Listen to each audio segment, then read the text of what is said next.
Hey everyone, I'm Elaine minus 28 years old and crushing it in the marketing world. But behind the scenes, anxiety's got me in a stranglehold. It all started when my dad remarried after mom passed. Mom was my everything, my rock. I'm still figuring out how to exist without her. And then, enter Vanessa, my 45-year-old stepmother asterisk from hell asterisk. Elaine, sweetie, don't you think that skirt's a bit short for the office? She coos, her voice dripping with judgment. That's Vanessa for you, always sneaking in backhanded comments like she's got a never-ending supply of them. I swear she's got more passive-aggressive lines than an entire season of asterisk Real Housewives asterisk. Oh, and don't even get me started on her kids, Mark and Tyler. They're like the dynamic duo of douchebaggery. Hey sis, can I borrow your car? Promise I won't crash it this time, Tyler smirked, as if I could ever forget his last joyride.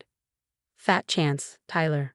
I'm still recovering from whiplash. I snapped back, the tension between family drama and work stress starting to feel like quicksand.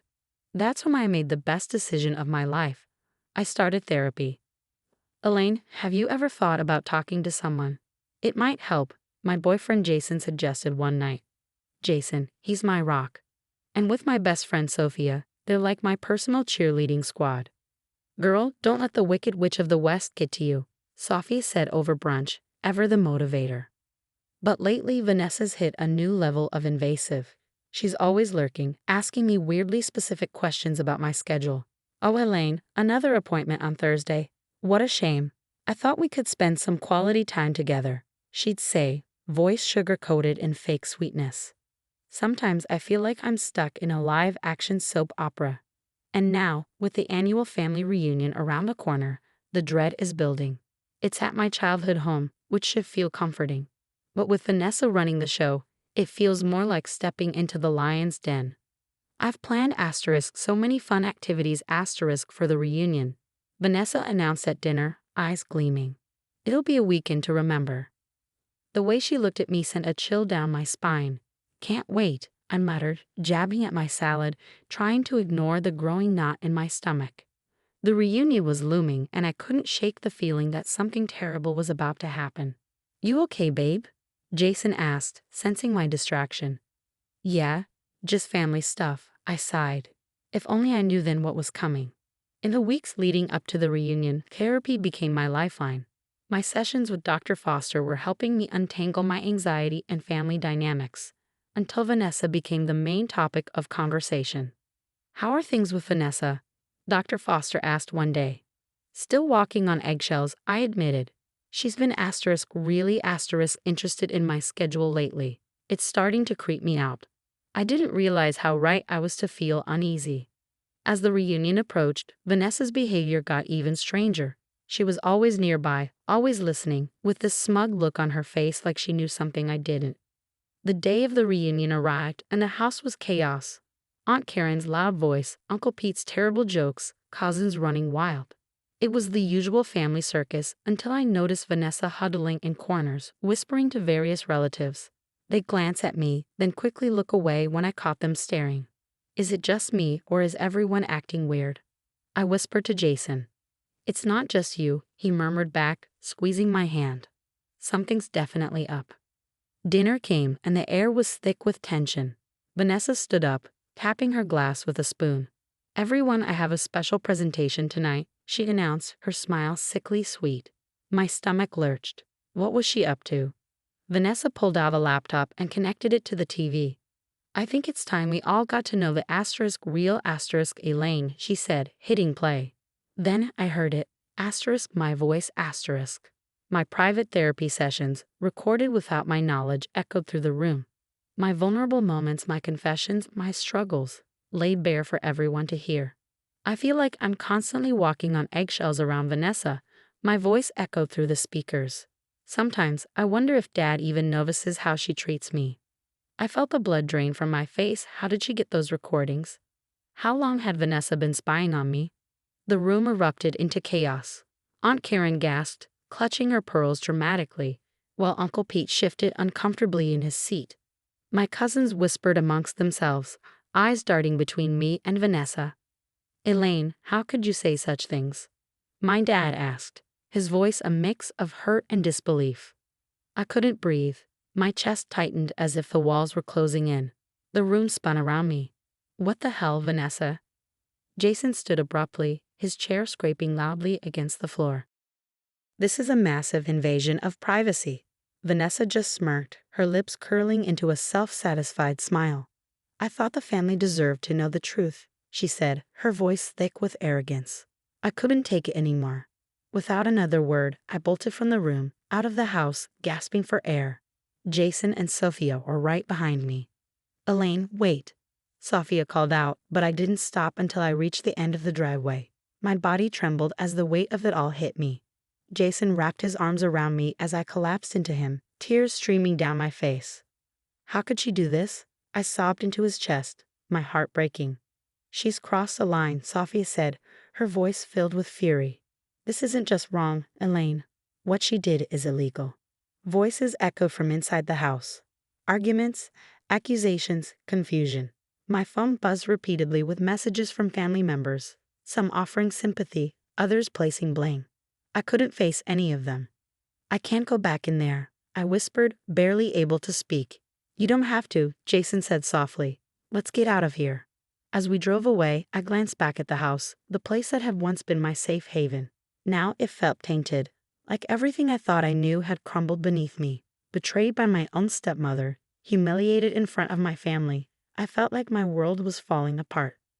But as Jason drove and Sophia held my hand from the backseat, I realized something important. This wasn't the end. It was the beginning, the start of me fighting back. The days after the reunion were a blur. I holed up in my apartment, ignoring calls and texts from everyone except Jason and Sophia.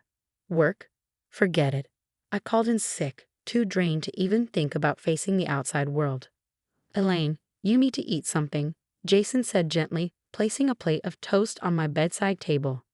I'm not hungry, I mumbled, pulling the covers over my head. But Sophia wasn't having it. She burst into the room, all determination. Okay, enough with the moping. We're getting to the bottom of this. She was right. I couldn't hide forever. We started dating, and what we uncovered was beyond anything I could have imagined. Vanessa hadn't just recorded one therapy session. She'd been doing it for months. How did she even get access to my sessions? I wondered aloud, horrified at the violation. I think I know, Jason said, his face grim. Remember when your laptop was acting up and Vanessa offered to fix it? It clicked. She must have installed some kind of spyware. When I told Dr. Foster, she was just as horrified. This is a serious breach of confidentiality, Dr. Foster said, her expression filled with empathy. I'm so sorry, Elaine. I'll do everything I can to support you. A week later, my dad finally called. His voice was shaky, filled with uncertainty. Elaine, I don't know what to say. How about I'm sorry for not believing you about Vanessa? I snapped, my patience worn thin. There was a long pause before he responded. You're right, I should have listened. I think I need to take a hard look at my marriage. It wasn't much, but it was a start. Determined to get justice, we hired a private investigator to dig into Vanessa's past. What we found was chilling. She had a history of manipulative behavior, and there were even some fraud charges in her past. We need to take her down, I said, surprised by the strength in my own voice. We found a lawyer, Sarah, who specialized in privacy and fraud cases. What Vanessa did is illegal, she explained, reviewing our evidence. You have a strong case. As we built our case, I started to feel more like myself again. The pain and betrayal were still there, but now they fueled my determination to fight back.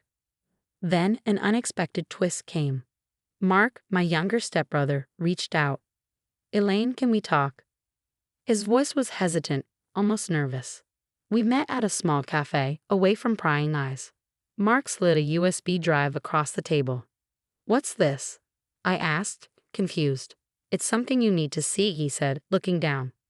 Vanessa, she's been stealing from Dad's company. I found these emails and financial records by accident, and I couldn't stay quiet anymore.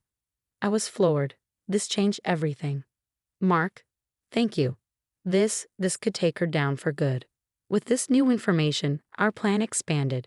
It wasn't just about my privacy anymore. It was about protecting my dad, the family business, everything we held dear. We need to be smart about this, Sophia cautioned one night as we gathered around the table, evidence scattered before us. Vanessa's crafty. We can't tip her off. So we spent nights strategizing, building an airtight case. It felt good to have a purpose, to be fighting back rather than running. You know, Jason said as we pored over documents late into the evening, I'm really proud of you, Elaine. You're turning this awful situation into something powerful. I smiled, feeling stronger than I had in weeks. Thanks, I couldn't do this without you guys. As we finalized our plan, I realized something important. This wasn't just about revenge. It was about justice, about standing up not only for myself, but for everyone Vanessa had hurt along the way. Ready for this? Sophia asked as the day of our confrontation drew near. I took a deep breath, my heart racing. Ready as I'll ever be. Let's do this. The next few weeks were a whirlwind of secret meetings and late nights. We gathered evidence as if our lives depended on it, because in a way, they did. Financial records, emails, even recorded conversations, all pointing to Vanessa's intricate web of lies and fraud. We've got her, I said, staring at the mountain of evidence we had collected. It was time to face her, to bring everything out into the open. We chose a family dinner for the confrontation, fitting, considering how this all began. As we sat around the table, the tension was thick enough to slice through. So Vanessa, I began, my heart pounding, my voice steady. Want to tell us about the money you've been siphoning from Dad's company? Her face went pale. I don't know what you're talking about, she sputtered. Oh, I think you do. I pulled out the folder of evidence. We have proof of your fraud, identity theft, and let's not forget the illegal recordings of my therapy sessions. Her eyes darted around the room, searching for an ally. But this time, she found none. Is this true? My dad asked, his voice barely above a whisper. Vanessa tried to spin it, of course. It's all a misunderstanding. Elaine's just trying to turn you against me. But her manipulation tactics fell flat. One by one, family members spoke up, sharing their own experiences of her deceit. I can't believe we didn't see it before, Aunt Karen muttered, shaking her head. Realizing she was cornered, Vanessa lashed out. You'll regret this, Elaine. I'll make sure of it. But her threats were empty. The very next day, an anonymous tip, thanks to Mark, triggered an official investigation into Vanessa's business dealings. Within a week, she was arrested. Not for what she had done to me, but for years of fraud that our investigation had uncovered. The family was in shock. Apologies poured in. Elaine, we're so sorry we didn't believe you, Uncle Pete said, his usual jovial tone replaced by genuine remorse. As good as it felt to be vindicated, I wasn't ready to let everyone off the hook so easily. I appreciate the apology, I replied, but I need some time and space. Setting boundaries wasn't easy, but it was necessary. For the first time in a long while, I was prioritizing myself. Fast forward a year, and life looks pretty different. I'm killing it at work, finally got that promotion I've been eyeing. Jason and I are stronger than ever, and we're even talking about moving in together. Sophia, she's still my ride or die. Now with the added bonus of being my business partner and a side gig we started. To new beginnings, Jason toasted at our celebration dinner. And to karma, Sophia added with a wink. Yesterday, the news came in. Vanessa's been convicted. She's looking at a long stretch behind bars. As I sit here reflecting on everything that's happened, I can't help but feel a mix of emotions. Relief, definitely. Vindication, for sure. But also a sense of peace I hadn't felt in years. You've come a long way, Dr. Foster said in our last session, and she was right. This journey had been brutal, but it had taught me more than I ever imagined. About standing up for myself, the strength of true friendships, and most importantly, the power of setting and maintaining boundaries. I'm proud of you, my dad said during our last phone call. We're working on rebuilding our relationship, slowly but surely. Thanks, Dad, I replied, and I meant it. So here I am, starting a new chapter. Vanessa's actions will always be part of my story, but they don't define me. What defines me is how I've grown, how I've fought back, and how I've come out stronger on the other side. To anyone out there dealing with toxic people, stand your ground. Your truth matters. Your boundaries matter. And most importantly, you matter. As for me, I'm just getting started. Life's thrown me some curveballs, but now I'm more than ready to knock them out of the park.